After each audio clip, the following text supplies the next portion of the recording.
Hello students, welcome back to my channel. मैं माया खराड़िया फिर एक नए वीडियो के साथ। आज हम बात करने वाले हैं बेटा लैक ऑपेरॉन के बारे में। आज का हमारा वीडियो है लैक ऑपेरॉन पे, यानी कि ये लैक ऑपेरॉन जो है एक लैक्टोज उपापचय से संबंधित है। ये लैक्टोज मेटाबॉलिज्म से संबंधित है बेटा, इसलिए इसका नाम है लैक ऑपेरॉन। इसको वैज्ञानिक जैकब और मोनार्ड ने दिया था। कब दिया था? 1961 में। जैकब और मोनार्ड वैज्ञानिक ने इसके बारे में बताया था, फ्रांसिस जैकब और मोनार्ड ने 1961 में। चलिए बेटा, आपने पिछले वीडियोस में पढ़ा है कि डीएनए से एमआरएनए, डीएनए से एमआरएनए, एमआरएनए से प्रोटीन का फॉर्मेशन होता है।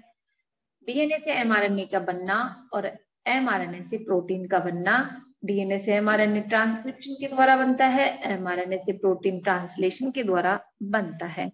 चलिए, प्रोकैरियोट्स में हम बात करें तो प्रोकैरियोट्स में पॉलीसिस्ट्रॉनिक डीएनए होता है। प्रोकैरियोट्स में कैसा डीएनए होता है? पॉलीसिस्ट्रॉनिक। पॉलीसिस्ट्रॉनिक डीएनए होता है। इसका मतलब है कि यहाँ पर बनने वाले एमआरएनए से बहुत सारी पॉलीपेप्टाइड चेन बनेंगी और बहुत सारे प्रोटीन्स बनेंगे, बहुत सारे प्रोटीन्स बनेंगे। यहाँ पर लैक ऑपेरॉन के संबंध में हम प्रोकैरियोट्स के बारे में स्टडी करेंगे। हमारे पास एग्जाम्पल है ई कोलाई बैक्टीरिया का। ई कोलाई बैक्टीरिया का। चलिए, इस ई कोलाई बैक्टीरिया के बारे में हम बात करते हैं कि लैक ऑपेरॉन होता क्या है। बेटा, लैक ऑपेरॉन एक 7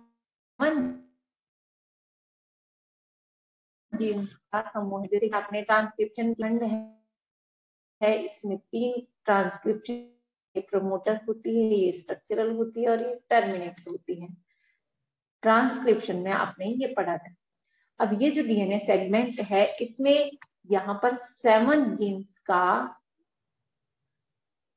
एक ग्रुप है, 7 जीन्स का, ठीक है। और 7 जीन्स की ये यूनिट बनी हुई है। इसमें कौन कौन सी 7 जीन्स है? ये प्रमोटर, ये इनहिबिटर, ये प्रमोटर और ये ऑपरेटर और ये जेड वाई और ये स्ट्रक्चरल जीन, ठीक है। तो ये में कब कौन सा जीन एक्टिवेट होता है, इसको बॉडी रेगुलेट करती है। यानी ये जो कंप्लीट प्रोसेस होता है जीन के एक्सप्रेस होने का, इसको रेगुलेशन ऑफ जीन एक्सप्रेशन कहते हैं। इसको बॉडी रेगुलेट करती है कि कब कौन सा जीन सेल्स में प्रेजेंट होता है, आईज में, स्किन में, बॉडी पार्ट्स में, लेकिन कब कौन सा जीन एक्टिवेट, इसको बॉडी पार्ट्स के अंदर जीन होते हुए स्किन में, आईज में या बॉडी पार्ट्स में कब किस जीन को एक्सप्रेस होना है, ये बॉडी हमारी एक्टिवेट करती है। और gene regulation of gene expression के अंतर्गत ये आता है। तो इस वीडियो में हम लैक ऑपेरॉन के बारे में स्टडी करेंगे कि लैक ऑपेरॉन लैक्टोज मेटाबॉलिज्म से संबंधित है। तो ये लैक्टोज मेटाबॉलिज्म किस तरह से लैक्टोज को जो है यहाँ पर उपापचय करवाता है, कैसे ई कोलाई बैक्टीरिया में लैक्टोज का उपापचय होता है। तो सबसे पहले हम लैक ऑपेरॉन को डिफाइन करेंगे। तो बेटा, ये जीन्स का अरेंजमेंट होता है। लैक ऑपेरॉन में क्या है? जीन्स का अरेंजमेंट होता है। और ये जीन्स का अरेंजमेंट जो है, जीन्स का है, ये मल्टीपल जीन्स का है। मल्टीपल जीन्स का अरेंजमेंट होता है। लेकिन हमें इसको डिफाइन कैसे करना है कि ये मल्टीपल जीन्स एक ऑपरेटर और कॉमन प्रमोटर जीन्स के अंडर में कार्य करें, यानी इनका एक कॉमन प्रमोटर हो और कॉमन ऑपरेटर हो, तो ये लैक ऑपेरॉन कहलाएगा। A cluster of functionally related that are controlled by a shared operator. कैसे डिफाइन करेंगे कि ये फंक्शनली रिलेटेड जीन्स का एक समूह जो कि एक कॉमन शेयर्ड ऑपरेटर के द्वारा ऑपरेट होता है। कि ये 7 जो जीन्स है इनके क्या क्या है, क्या क्या कार्य हैं। सबसे पहले आप ध्यान से देखिए कि इस तरह से ये जीन्स आपको जो शो हो रखे हैं, इन जीन्स को हम क्या कहते हैं, इनको कॉमन खूब सारे जीन्स का ये समूह है जो एक डीएनए पर जीन एक्सप्रेशन को रेगुलेट करेगा। इसको हम कॉमन रूप से PIPOZYA PIPOZYA के नाम से जानते हैं। Parts of lac operon hepatitis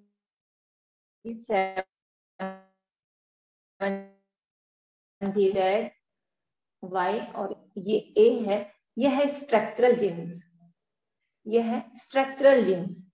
चलिए इन तीनों स्ट्रक्चरल जीन का मैं फंक्शन बता देती हूँ कि ये जो जेड जीन है ये बीटा गैलेक्टोसाइडेज को बनाता है, वाई जीन है ये परमेज एंजाइम को बनाता है, और ए जो है ट्रांस एसिटाइलेज को बनाता है। चलिए इन तीनों का समझ में आ गया होगा। बीटा गैलेक्टोसाइडेज प्रोड्यूस करता है, वाई परमेज प्रोड्यूस करता है, और ए ट्रांस एसिटाइलेज प्रोड्यूस करता है।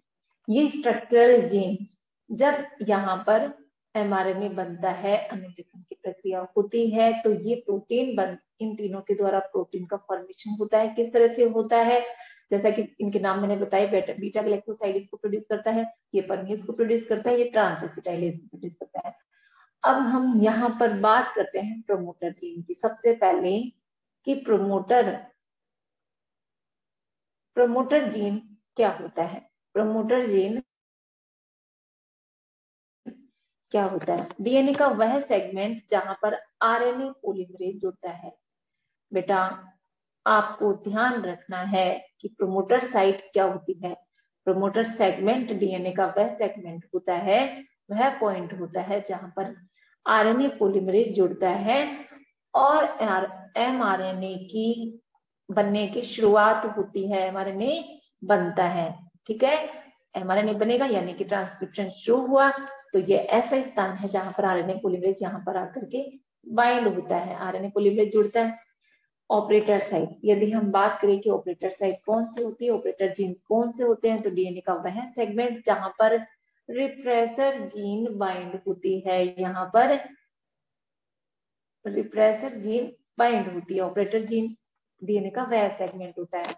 अब हम बात करते हैं इस इनहिबिटर की, जैसा कि इसके नाम से ही क्लियर हो रहा है, इनहिबिट करता है। क्या करता है, ये आगे की पूरी प्रोसेस को इनहिबिट करता है, इनहिबिट करेगा, रोक देगा। क्लियर है, चलिए आगे चलते हैं। स्ट्रक्चरल जीन को प्रोटीन बनाने से रोकता है। एक्चुअल में होता क्या है कि ये स्ट्रक्चरल जो जीन है ZYA, इनके वर्क को इनहिबिट करता है इनहिबिटर जीन। अब एक नई चीज और आपको ध्यान रखनी है कि इंड्यूसर क्या होता है। बेटा इंड्यूसर जो होता है, ये जैसे कि यहाँ पर लैक्टोज उपस्थित है, तो जो प्रेरक का कार्य करेगा ये सबस्ट्रेट होता है। एक्चुअल में तो ये होता है सबस्ट्रेट, यानी कि जैसे लैक्टोज है तो लैक्टोज पर ये वर्क होगा, काम होगा। लैक्टोज रिच मीडियम में यदि ई कोलाई बैक्टीरिया प्रेजेंट है, तो ये लैक्टोज क्या काम करेगा, ये लैक्टोज काम करेगा एक सबस्ट्रेट का। तो सबस्ट्रेट को हम यहाँ पर कहेंगे इंड्यूसर, सबस्ट्रेट को क्या कहेंगे, इंड्यूसर, जिससे ये तीनों स्ट्रक्चरल जीन जो है प्रोड्यूस करेंगे अलग अलग एंजाइम्स। लैक ओपेरॉन जो है एक्सप्रेस होगा कब, जब ये तीनों यहाँ एमआरएनए बनेगा और तीनों जीन्स अपना यहाँ पर बीटा गैलेक्टोसाइडेज, परमेज और ट्रांस एसिटाइलेज बनाएंगे। तो जेड जीन बीटा गैलेक्टोसाइडेज बनाता है। जेड जीन क्या करता है बेटा, जेड जीन बीटा गैलेक्टोसाइडेज बनाता है, ये आपको नीचे यहाँ पर लिखा हुआ भी है, आप इसको देखिए। बीटा गैलेक्टोसाइडेज बनाता है, ये परमेज बनाता है वाई, और ये ट्रांस एसिटाइलेज बनाता है। चलो इनके बारे में मैं ये दोनों सिस्टम आपको क्लियर करूं उससे पहले आप देख लीजिए कि बीटा गैलेक्टोसाइडेज का कार्य क्या है।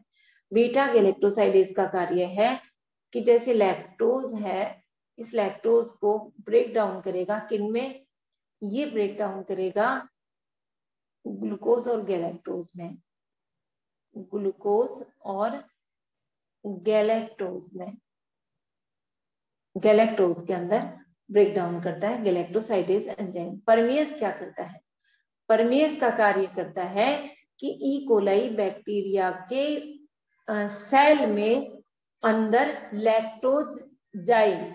परमेस परमिशन देता है बेटा, परमेस परमिशन देता है कि लैक्टोज के बॉडी में कितना लैक्टोज, ई कोलाई की बॉडी में कितना लैक्टोज जाना है, इसकी परमिशन कौन देगा, परमेस, वाई जीन के द्वारा ये कंट्रोल होगा।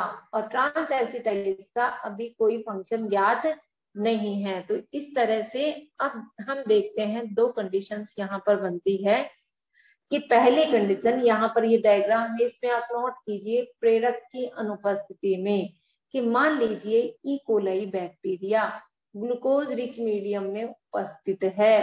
ग्लूकोज रिच मीडियम का उपस्थित होने का मतलब है कि ई कोलाई बैक्टीरिया को क्या चाहिए, ई कोलाई को ग्लूकोज चाहिए और वो ग्लूकोज आसानी से मिल रहा है। इसका मतलब है कि इस ऑपेरॉन को यहाँ पर परमिशन नहीं मिलेगी कि ये स्ट्रक्चरल जीन्स वर्क करे।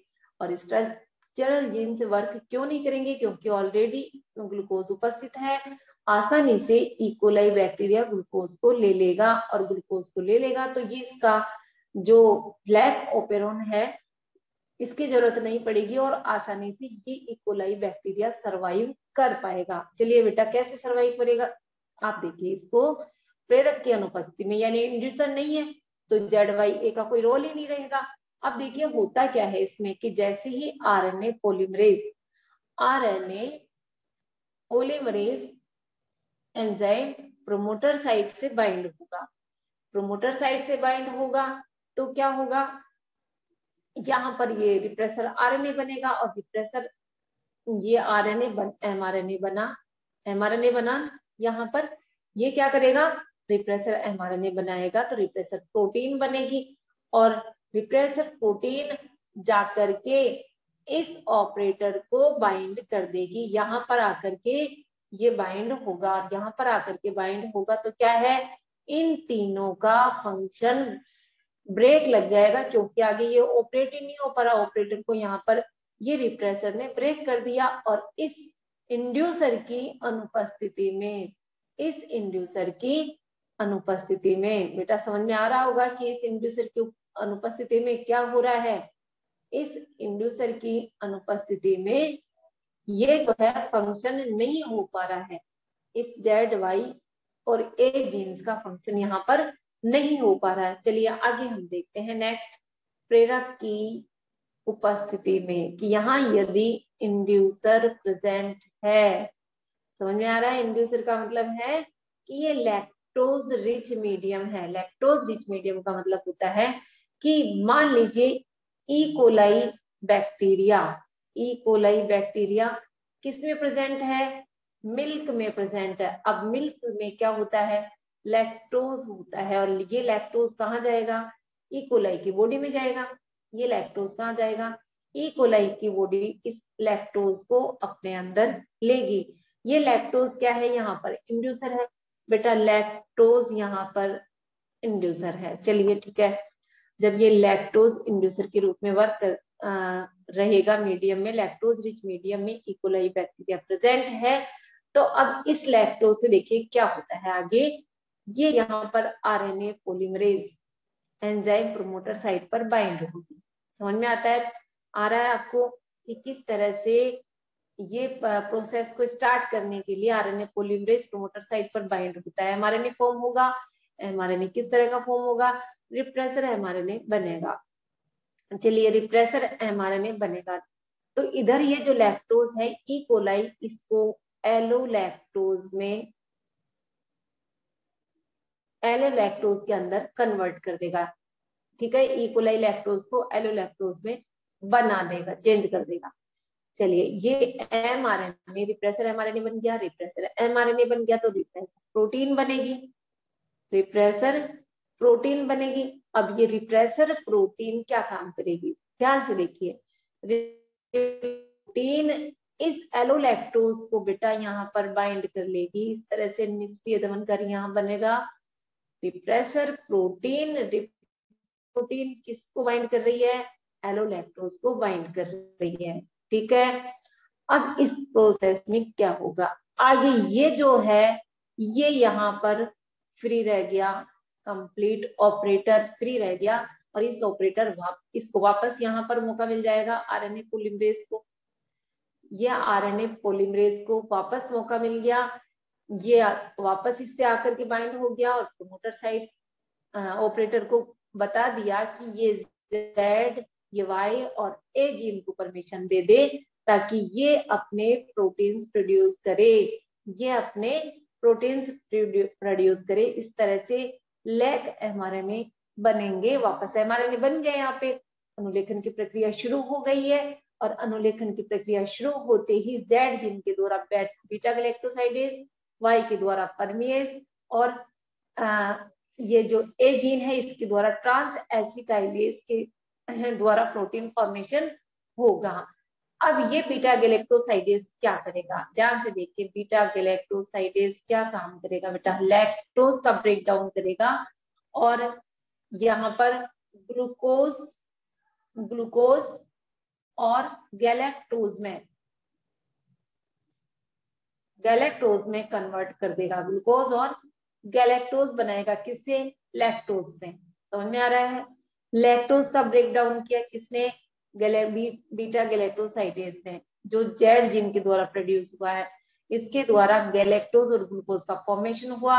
इस ग्लूकोज का फॉर्मेशन होते ही ई कोलाई इस पर सरवाइव करेगा, क्लियर है, ये इस पर सरवाइव करेगा। इस तरह से 7 जीन्स का ये समूह एक साथ कार्य करता है, और इस तरह से एक साथ कार्य करते हुए ये जो है लैक ओपेरोन बनाता है, लैक्टोज उपापचय से संबंधित है, पिपो ZYA कहते हैं। जैकब और मोनार्ड ने दिया था, डीएनए से एमआरएनए से प्रोटीन का फॉर्मेशन किस तरह से हुआ, इस तरह से आपको ये सारे 7 जीन्स का फंक्शन समझ में आया होगा। वापस मैं समराइज कर रही हूँ बेटा, ध्यान से देखिए।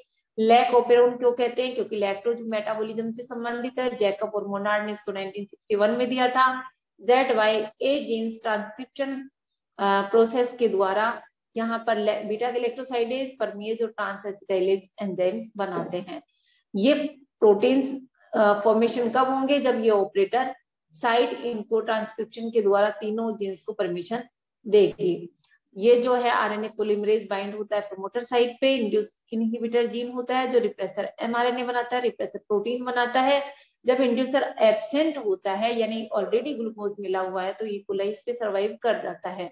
और कब सर्वाइव कर जाता है, जब इसके अंदर ग्लूकोज मीडियम में ऑलरेडी प्रेजेंट है, तो इसको इसकी जो है बीटा गैलेक्टोसाइडेज की, परमिएज की, ट्रांसएसिटाइलेज की आवश्यकता नहीं पड़ती है, इसलिए ये कोलाई आसानी से यहाँ सर्वाइव कर जाता है। और ये जो रिप्रेसर प्रोटीन बनती है इसे ऑपरेटर साइट पर बाइंड हो जाती है। अगले कंडीशन में क्या है, जब इंड्यूसर उपस्थित होता है, यानी जब लैक्टोज रिच मीडियम में यदि ई कोलाई प्रेजेंट है, ई कोलाई बैक्टीरिया, तो लैक्टोज को सीधे ई कोलाई बैक्टीरिया ग्रहण नहीं कर सकता, वह इसको ग्लूकोज के रूप में ग्रहण करेगा। तो लैक्टोज का उपापचय आवश्यक है, लैक्टोज का ब्रेक डाउन होगा, और उसके लिए बॉडी के ये जो सिस्टम है, डीएनए का ये सेगमेंट है 7 जीन्स वाला सेगमेंट, ये कार्य करेगा। कैसे कार्य करेगा, यहाँ आरएनए पॉलीमरेज आके जुड़ेगा प्रमोटर साइट पर, इनहिबिटर जीन के द्वारा यहाँ एमआरएनए फॉर्मेशन होगा, एमआरएनए से एमआरएनए रिप्रेसर प्रोटीन बनेगी, ये इधर लैक्टोज से एलोलैक्टोज में ई कोलाई को कन्वर्ट करेगा। जब बॉडी में ई कोलाई के सेल में लैक्टोज सोल्यूशन में ई कोलाई है उसमें जाएगा सेल में, तो ये एलोलैक्टोज बना देगा। एलोलैक्टोज इंड्यूसर के रूप में यहाँ पर कार्य कर रहा है बेटा, ये इस एमआरएनए से एमआरएनए के द्वारा प्रोटीन बनी है रिप्रेसर प्रोटीन, ये इससे जाकर के बाइंड हो जाता है, यहाँ पर ये प्रोसेस में इससे जाकर के बाइंड हो जाता है, और ये जो है ऑपरेटर यहाँ पर फ्री हो जाता है, ये ओ है, ये ऑपरेटर साइट फ्री हो जाती है, तो आरएनए पॉलीमरेज को फिर से मौका मिल जाएगा। ये यहाँ आरएनए पॉलीमरेज आकर के वापस बाइंड होगा, ऑपरेटर साइट को वापस परमिशन मिल गई कि यहाँ पर रेगुलेट करे प्रोसेस को, और रेगुलेट कैसे करेगी प्रोसेस को, ये Z, Y और A जीन को परमिशन दे देगी कि लैक ओपेरोन का आगे का फंक्शन कंप्लीट हुए, यानी बीटा गैलेक्टोसाइडेज, परमेज और ट्रांसएसिटाइलेज का प्रोडक्शन यहाँ होवे। ये बीटा गैलेक्टोसाइडेज लैक्टोज को तोड़ेगा और किस में कन्वर्ट करेगा, ग्लूकोज और गैलेक्टोज में। इस तरह से ये जो इकोलाई बैक्टीरिया है इसको ग्लूकोज मिल जाएगी। तो उम्मीद करती हूँ कि लैक ओपेरोन का यानी 7 जीन्स का ये जो लैक ओपेरोन फ्रांसिस जैकब और मोनार्ड ने 1961 में दिया था, आपको समझ में आया होगा। Okay guys, thanks for watching. कोई क्वेरीज है तो आप डिस्क्रिप्शन बॉक्स में शेयर कर सकते हैं।